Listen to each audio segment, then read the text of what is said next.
This is the map that may decide the war with Iran. And surely this is the map that everyone at the White House is looking right now. It's oil, gas, and the Middle East. Let me walk you through why all of these matter.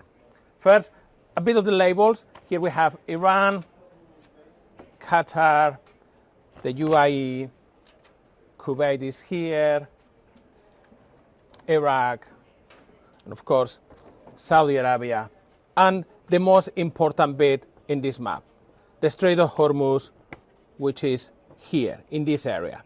This is the area that Iran controls, and this is the bottleneck that is keeping all this oil from this area. The oil fields are the bits in green, and the red bits are gas fields. All of the gas, all of the oil needs to get into the Persian Gulf, go through the Strait of Hormuz to get into the high seas, into the global markets. Right now, that's not happening because the oil tankers, the gas tankers cannot get through the Strait of Hormuz because Iran is threatening to attack them. So what is happening is a number of tankers were inside the Persian Gulf. They have been used, they have been loaded. Everything that was free has been used now, and with not outlet for their production, some of the countries in the region, particularly Kuwait and Iraq, had to cut production. And that is really one of the reasons the prices have gone up so much, both in oil and also in the gas market.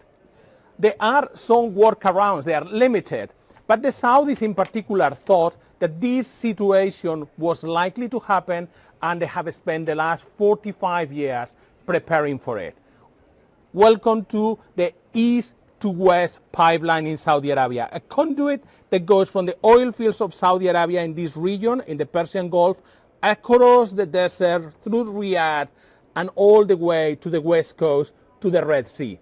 There, Iran doesn't have access, and the Saudis can load their oil in this area. But obviously, to do that is a massive logistical enterprise. You need to move all the oil tankers that were waiting to cross the Strait of Hormuz. You need to move them all around the Arabian Peninsula into the Red Sea. That is happening right now. You see on my screen, all of those blue dots are oil tankers that are coming from this area, going through. It almost looks like a highway on rush hour, and going up to this point in the Red Sea. That's Jambu. That's what that pipeline crosses, and that's what the Saudis can now sell oil into the international market, bypassing the Strait of Hormuz. There is another pipeline that goes from near Abu Dhabi in the United Arab Emirates across the country into Fujairah. That's very close to the Strait of Hormuz, but it's outside. It's on the right side of the Strait of Hormuz, and that is just giving some relief to the market. That's about 1.5 million barrels a day for the UAE. The Saudi pipeline is about 5 million barrels a day.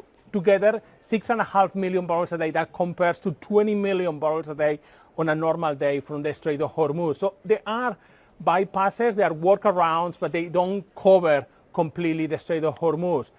The Iranians, meanwhile, and this is the amazing story, the Iranians are still loading oil in the Persian Gulf. That's happening from an island here in the Persian Gulf called Kar Island. And how we know that they are loading oil? Because every day we are getting a picture of that island. That's a magnifying view of the island. And if I bring it even closer with my zoom, you could see a couple of tankers, one tanker there, another oil tanker there. Those are loading as we speak oil in Kar Island. And obviously Iran is not going to attack his own tankers, so the tankers go out. And Iran today, 2 weeks into the war, is producing and exporting more or less as much oil as it did before it was attacked. What all of this means for the oil market: oil prices are going to continue to increase because we are losing a lot of production. The pipelines provide some bypass, some relief, but they are a brake. They are not going to stop completely the oil market from going higher, but they provide some extra time. The market doesn't go up as much as it will do otherwise, but ultimately President Trump's only solution to bring oil prices down is to reopen the Strait of Hormuz.